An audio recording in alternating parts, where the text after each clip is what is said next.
You ever fall face first into an anime so ridiculous, so off the wall, so emotionally devastating it makes you stare at your ceiling fan and reconsider your entire personality?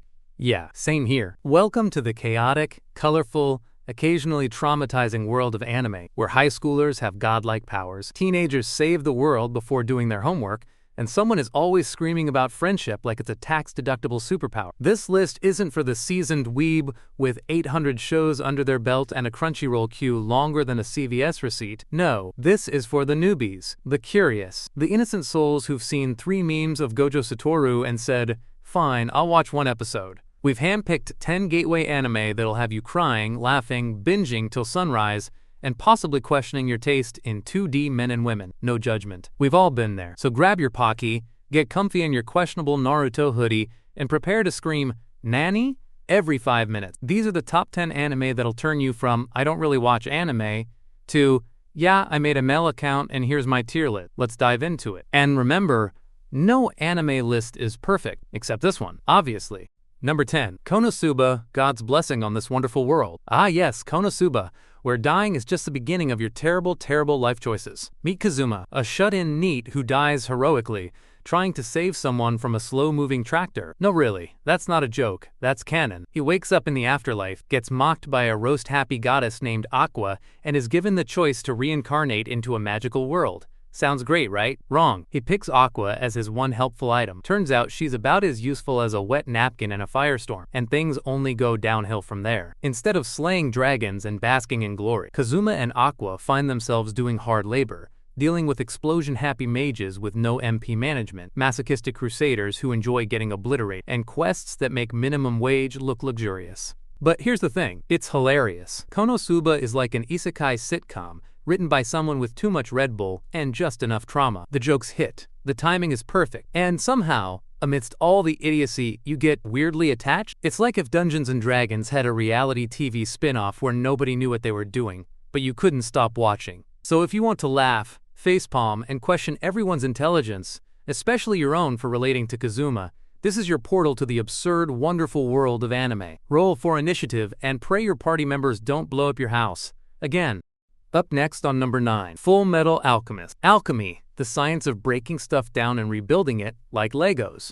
But if Legos screamed when you rearranged them. Enter Edward and Alphonse Elric, 2 brilliant young brothers who thought, "Hey, what if we used forbidden magic to bring Mom back from the dead? What's the worst that could happen?" Answer, a horrifying, screaming monster and the loss of several limbs. Yikes. Now Edward has metal arm. Alphonse is a literal suit of armor, and both are on a quest to find the Philosopher's Stone, a shiny magic rock that definitely doesn't come with horrific moral consequences. Definitely. Totally fine. What makes Full Metal Alchemist a perfect entry point? It's got everything. Heart-wrenching drama, fast-paced fights, government conspiracy, creepy immortal children, and just enough tragic backstory to keep your tear ducts on standby. It's also a crash course in emotional damage, but it's not just sad alchemy boys and edgy villains. It's got epic themes about sacrifice, brotherhood, and yelling equivalent exchange like it's going to solve your student loans.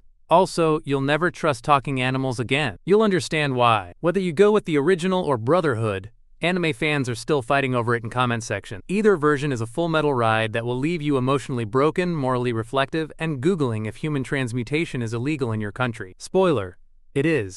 On number 8, Hunter x Hunter. What if Pokemon had life or death consequences, moral ambiguity, and kids who could punch through concrete? Welcome to Hunter x Hunter, where childhood dreams come with trauma and surprisingly good parenting by total strangers. We follow Gon, a sunshine-filled 12-year-old whose main goal is to find his deadbeat dad. But instead of just calling Maury Povich, Gon decides to take the Hunter exam, which is basically like applying to Hogwarts if Hogwarts also involves psychological warfare, attempted murder, and more weirdos than a late-night Discord server. Along the way, Gon picks up an Avengers-level squad of weirdos. Kurapika, a revenge-fueled pretty boy with murder eyes. Leorio, a guy who says he wants to be a doctor but mostly yells at people.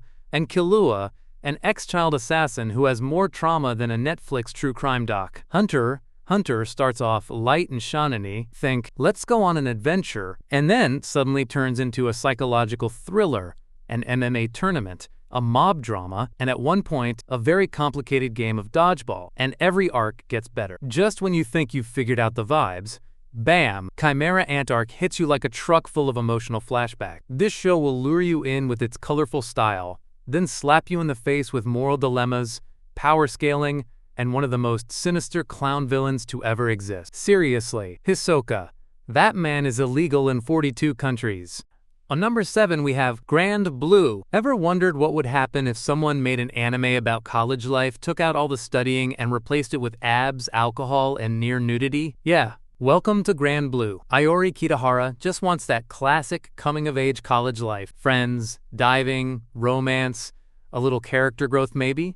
Instead, he walks into a scuba diving club, run by 2 grown men who party like frat gods, drink like dwarves from Lord of the Rings, and consider wearing clothes optional at best. This show is like if The Hangover was animated by someone who moonlights as a bodybuilder and lives entirely off-sake and bad decisions. Every episode is chaotic energy distilled into screaming, slapstick, and shockingly accurate depictions of peer pressure. Now here's the twist. It's also beautiful. The diving scene, chef's kiss, actual peace for like 30 seconds before someone punches someone else in the face and tries to steal their beer. It's not your average let's go on an emotional journey anime. No, it's more like, let's go streaking through campus and yell about our major while vomiting off a boat. But somehow, under all the insanity, there's heart, there's friendship, there's genuine growth, and there's one very traumatized main character who will forever ask, why did I join this club? If you want laughs, life lessons, and more man thighs than you ever asked for, Grand Blue is the drunk uncle of anime, and we love him for it. Number 6. One Punch Man. You know that one overpowered character in every anime who defeats everything in one hit? What if that guy got his own show and he was sad about it? Meet Saitama. Bald, bored, and built like a thumb. After training so hard he lost his hair, he's now the strongest hero alive. Like, literally. He punches stuff once, and it explodes. That's the whole thing. One punch. That's it. GG roll credits. But here's the twist.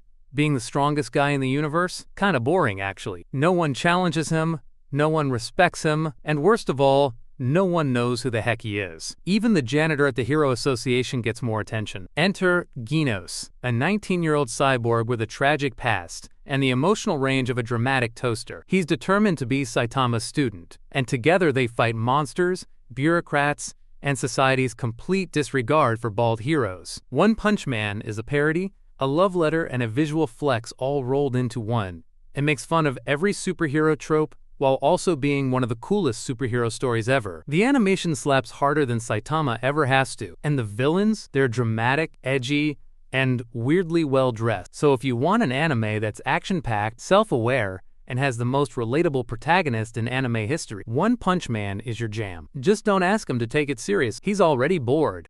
Up next on number 5 we have Mob Psycho 100. If anxiety had psychic powers and an even worse haircut than Saitama, you'd get Shigeo Kageyama, aka Mob. He's a middle schooler who's got the emotional range of a rock and the psychic power of a tactical nuke. Mob could destroy the entire city with a sneeze, but instead he uses his powers to help a sketchy con artist named Reagan do exorcism. Reagan is 95% confidence, 5% talent, and 100% smooth talk. Truly a king. The show is a roller coaster of weird spirits, emotional breakdowns, and surprisingly tender life lessons about growing up, self-worth, and trying not to explode your classmates when they make fun of your bowl cut. The animation? Pure chaos in the best way. Think crayon doodles on acid suddenly transforming into the most gorgeous fight sequences you've ever seen. The colors attack your eyeballs, in a good way. But what makes Mob Psycho such a gem for newcomers? It's the heart. Beneath all the exorcisms and psychic meltdowns, it's about a kid trying to be normal. He wants friends. He wants confidence. He wants muscles. Honestly, same. Watch it for the psychic battles. Stay for the emotional growth, absurd comedy, and the moment Mob goes from shy noodle boy to actual god. Also, Reagan. Just Reagan. Number 4. Death Note. And now, the anime that launched 1,000 edgy usernames, Death Note. Meet Light Yagami, honor student, genius, and possibly the most dramatic notebook owner in history. One day he finds a mysterious notebook that says, "Write someone's name in here," and they die. Light immediately goes, "Sounds fun," and starts committing divine murder while eating chips very aggressively. Enter Ryuk, the death god who dropped the notebook and is mostly here for the popcorn. He's what would happen if Halloween came to life and got addicted to apples. But then comes L, the detective who's part Sherlock Holmes, part cryptid. He sits weird, eats sugar by the pound, and is the only one smart enough to go toe-to-toe with Light in the most intense chess match since, well, actual chess. Death Note is less anime fight scenes and more intellectual sword fights. It's tension, mind games, and psychological warfare, all while nobody actually throws a punch. Why is it perfect for beginners? Because it hooks you fast. First episode and you're like, well, there goes my sleep schedule. It's dark, dramatic, and full of ethical questions like, would you kill to create peace? Or, is this kid okay? Answer, he is not. Plus, it'll make you seriously rethink your journaling habit. On number 3, we have Your Lie in April. And now for something that'll hit you right in the heart piano. It's Your Lie in April, also known as How to Cry in 22 Episodes or Less. Meet Kusei Arima, former piano prodigy who can't hear the sound of his own playing after a trauma bomb disguised as a backstory. He's basically living in grayscale until he meets Kaori Miyazono, a violinist who storms into his life like a colorful hurricane and says, let's make music loud, messy, and full of life. Cue, feeling. So many feeling. This anime is stunning. The animation glows like a Studio Ghibli fever dream, the music slaps in a very classy, orchestral way, and the emotional gut punches come with zero warning. You'll be vibing to a concerto 1 minute and ugly crying the next. Kaori is the definition of chaotic sunshine, and watching her pull Kusei out of his shell is like watching a flower bloom, while also bracing yourself for emotional devastation because this show does not hold back. If you've got a soft spot for coming-of-age stories, art, love, and the overwhelming beauty of music, this anime will absolutely destroy you in the nicest way possible. Warning, your tear ducts may sue you for overuse. Number 2. Code Geass, Lelouch of the Rebellion. If Death Note and Gundam had a chaotic anime baby raised by drama and chess, you'd get Code Geass. Enter Lelouch Lamperouge, high school student by day, masked rebel mastermind by also day, because this dude never sleeps. After receiving a mysterious power called Geass, aka the Obey Me Eyeball, Lelouch sets out to topple an evil empire, liberate Japan, and get revenge on his dead mom, all while being fabulously over the top about it. This show has everything: mech, mind control, political intrigue, big brain strategy, and an excessive amount of posing in capes while lightning strikes in the background. Lelouch is like if Batman, Light Yagami, and a theater kid merged into one espresso-fueled genius. Every move is dramatic. Every plan is 5D chess. He even yells things like, I, Lelouch v. Britannia, command you, and somehow it works. But it's not just explosions and war crime. It's about sacrifice, morality,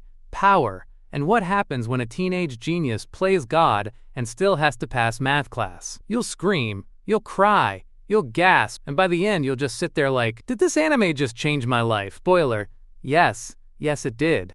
Finally, on number 1, we have Cowboy Bebop. Welcome to Cowboy Bebop, the coolest space western this side of the galaxy. Set in a future where Earth's basically toast and everyone lives on space rocks, this anime follows bounty hunter bros Spike Spiegel and Jet Black as they drift through space looking for criminals, cash, and maybe meaning. It's jazz, it's noir, it's kung fu, it's spaghetti westerns, it's everything, blended into a smoothie of space sadness and saxophone solos. Each episode is a self-contained story, like a mixtape of vibes. One's a noir mystery, one's a horror flick, one's just a corgi doing things. That's Ein. He's a data dog. He's smarter than all of us. Joining Spike and Jet are Faye Valentine, a gambling femme fatale with amnesia and a bad attitude, and Ed, a chaotic hacker child who speaks in riddles and may or may not be on sugar 24/7. The music? You'll want the soundtrack. You'll want to live inside the soundtrack. Yoko Kanno composed it, and it's basically what your soul hears when it's doing something cinematic in slow motion. Heckin', why is this a must-watch for newbies? Because it's a classic. It's stylish, mature, funny, and sometimes devastating. It asks big questions but never forgets to be entertaining. Kori,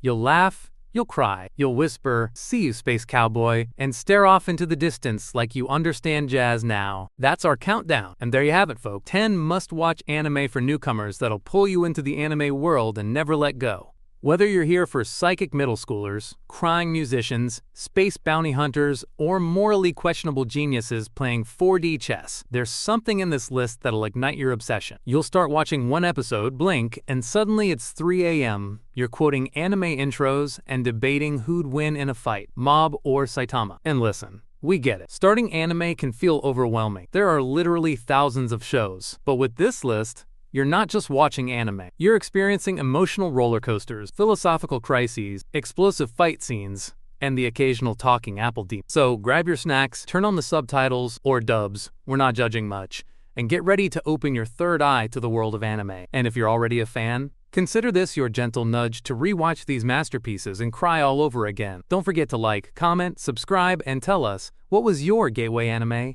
Or which anime would you add to this list? Until next time, Sasageo your hearts, and remember, no one just watches one anime. You're in now.